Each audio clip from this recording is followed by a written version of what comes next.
ایک سوال تو کلیئر ہو گیا. دوسرا سوال یہ ہے کہ ہم تو جو کرتے ہیں نیک عمل سب بھیج دیتے ہیں, اپنے لیے کچھ کر لیں. قرآن خوانی پہلے ہی سے 2 4 10 20 50 ختم پڑھ کے رکھ لے للو بھائی. نہیں, سوچتے ہیں لوگ کہ پتہ نہیں میری اولاد پڑھے گی نہیں پڑھے گی, محلے کے لوگ میری قرآن خوانی میں آئیں گے نہیں آئیں گے, میرے لیے اصالے ثواب کریں گے نہیں کریں گے, کیا ہوگا نہیں ہوگا, یہ سوچتے ہیں. اور یہ سوچتے ہیں کہ جو اصالے ثواب کر دیا گیا سارا کا سارا تو ان کو مل گیا, ہم کو کیا ملا.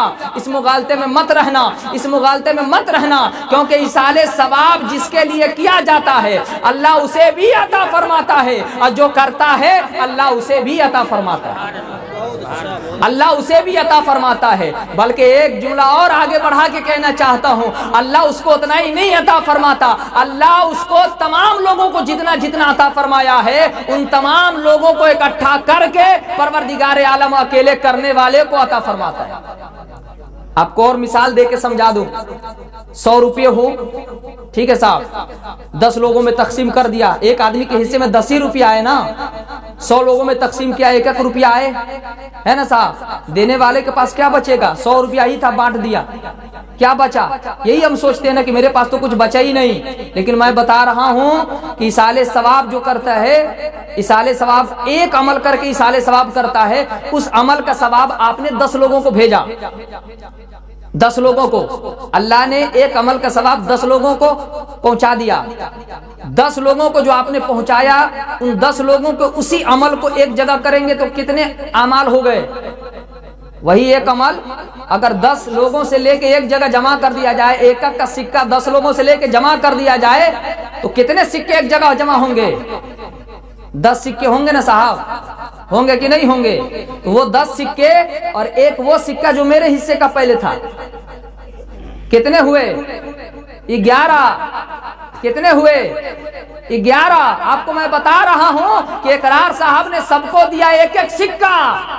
لینے والے کا ہاتھ کمزور نہیں ہوتا, اس کے یہاں برکتوں کی کمی نہیں ہوتی, بلکہ دینے والا اپنے رب کی رحمت سے ایسا مالا مال کر دیا جاتا ہے, ایسا مالا مال کر دیا جاتا ہے کہ زمانہ سوچنے پر مجبور ہو جاتا ہے. صاحب آپ کو دیا آپ کے حصے میں 1 روپیہ, ان کو دیا ان کے حصے میں 1 روپیہ, ان کو دیا ان کے حصے میں 1 روپیہ. اقرار صاحب سب کے حصے میں تو 1 ہی روپیہ ہے, آپ کے جیب میں 11 روپیہ کیسے آ گئے. تو جواب ملے گا میرے دوست, انہوں نے دیا لیا نہیں دیا. اور دینے والے کا حساب یہی ہے کہ اگر ایک عمل کرے اور 10 لوگوں کو بھیج دے, اللہ ایک عمل کا ثواب 10 لوگوں کو عطا فرماتا ہے. اور اس ایک عمل کو ایک جگہ کرو تو 10 ہوئے, اور کرنے کا جو ثواب تھا وہ کرنے والے کو ملا, وہ بھی اس میں ایڈ کر دو تو ایک عمل کا ثواب 11 گنا بنتا ہے. کتنا بنتا ہے 11 گنا بنتا ہے. پتہ یہ چلا کہ اصالے ثواب کرنے والے کو اللہ اتنا ہی نہیں عطا فرماتا, بلکہ اصالے ثواب کی فہرست میں تعداد جتنی لمبی ہوتی جاتی ہے اللہ رب العالمین کرنے والوں کو اس سے زیادہ ثواب عطا فرماتا ہے. اب آئیے سن لیجئے, اس کے لیے کوئی دلیل کوئی ثبوت, بڑی اچھی بات بتا رہا ہوں. اصالے ثواب کیا کرے, میں تو کہتا ہوں کھل کے کہتا ہوں میرے بھائیوں, اب جب بھی کوئی اچھا عمل کرو اپنے بھائیوں کو اصالے ثواب کر دیا کرو, خود غرضی میں اپنے پاس مت رکھا کرو. تیرا ہی بھلا ہوگا, تیرا ہی فائدہ ہوگا. آپ نے اچھا عمل کیا اس کا اصالے ثواب کر دو, اپنے بھائیوں کے نام کر دو کہ مولا یہ جو اچھا عمل میں نے کیا اس کا ثواب فلاں مرحوم کو پیش ہے, اس کا ثواب فلاں بزرگ کو پیش ہے, مولا تیرا بھلا ہوگا اور تیرے نیکیوں میں اضافہ ہوگا. ایسا نہیں ہے کہ اصالے ثواب کرنے والوں کو کچھ نہیں ملتا, بلکہ اصالے ثواب کرنے والے کو بہت کچھ ملتا ہے, اور اتنا ملتا ہے کہ حساب نہیں لگا سکتے.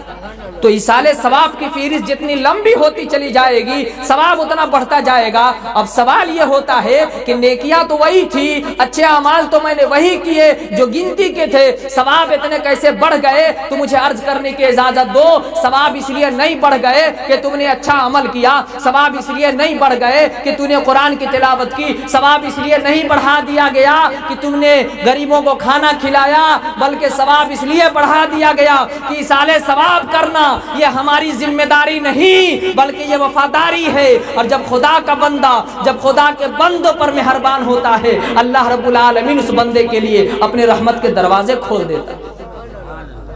اور یہ کام صرف مردوں کے لیے نہیں کیا جائے گا, یہ کام صرف مردوں کے لیے نہیں کیا جائے مہربانی والا. مردوں پہ ایک طرح کی مہربانی ہی نہ ہے صاحب کہ اب ان کے اعمال کا جو دروازہ ہے وہ بند ہے.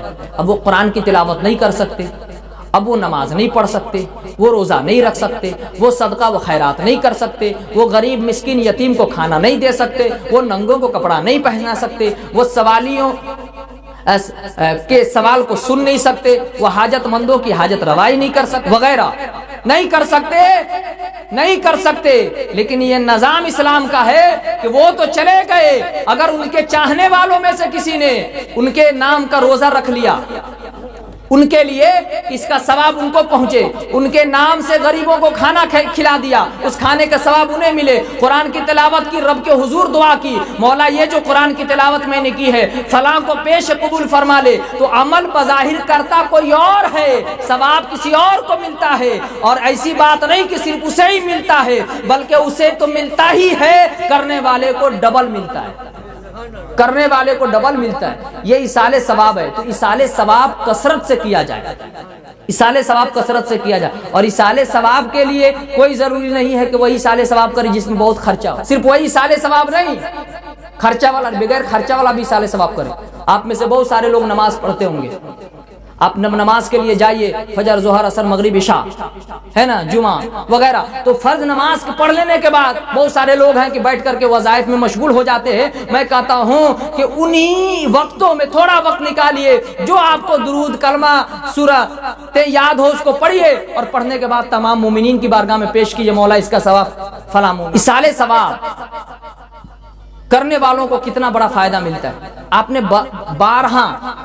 بارہا علماء اکرام سے یہ سنا ہوگا کہ کل قیامت کے دن حساب و کتاب کا جب معاملہ ہوگا تو اس میں سے ایک بندہ ایسا ہوگا جس کے پاس ایک ہی نیکی ہوگی, اس کو حکم ہوگا کہ اسے جہنم میں لے جاؤ, تو وہ جا کے جہنمیوں کے لائن میں کھڑا ہوگا. اور ایک بندہ رب کی بارگاہ میں ایسا بھی ہوگا جس کے پاس 99 اچھائیاں تو ہوں گی, ایک نیکی کی کمی ہوگی, تو اس کو حکم ہوگا, رب کی مہربانی ہوگی اس پہ. میرا رب ارشاد فرمائے گا, میرے بندے تجھے مہلت دیتا ہوں, ایک نیکی کہیں سے لے آ, ایک. اب تو وہ نماز پڑھ کے پورا کر نہیں سکتا نا, تو ہمارے ہی آپ میں سے کوئی دینے والا ہوگا نا. یہی تو ایصال ثواب ہے, ایصال ثواب یہی ہے, وہاں دے یہیں سے پہنچائیں, دونوں برابر ہے. تو وہ بندہ جائے گا, سب کا دروازہ کھٹکھٹائے گا, سارے رشتہ داروں کا دروازہ کھٹکھٹا لینے کے بعد سب لوگ یہی کہیں گے کہ یہ سب دنیا میں تھا, یہاں تو پتہ نہیں میرا کیا معاملہ ہوگا, ہم تجھے کیوں دیکھنے کی. وہ بیچارہ مایوس ہو جائے گا. جب مایوس ہو جائے گا تو وہ جہنمیوں کے لائن میں جا کے کھڑا ہو جائے گا, اور اسی کے بغل میں جا کے کھڑا ہوگا جس کے پاس ایک نیکی تھی. بہت پریشان ہوگا, گھوم پھر کے گیا ہوگا تو بہت پریشان ہوگا. تو وہ کہے گا یار بہت پریشان ہو, کہا ہاں, ایک نیکی کے لیے پورے میدان محشر کا چکر کاٹتا رہا, کسی نے ایک نیکی نہیں دی. بیوی نے انکار کر دیا, ماں باپ نے انکار دیا, بھائی بہنوں نے انکار کر دیا, پھوپھی خالوں نے انکار کر دیا, سب نے انکار کر دیا. اب میرے لیے کوئی راستہ ہی نہیں تھا, اب تو جہنم میں جانا ہی تھا, اس لیے میں آ کے لائن میں کھڑا ہو گیا.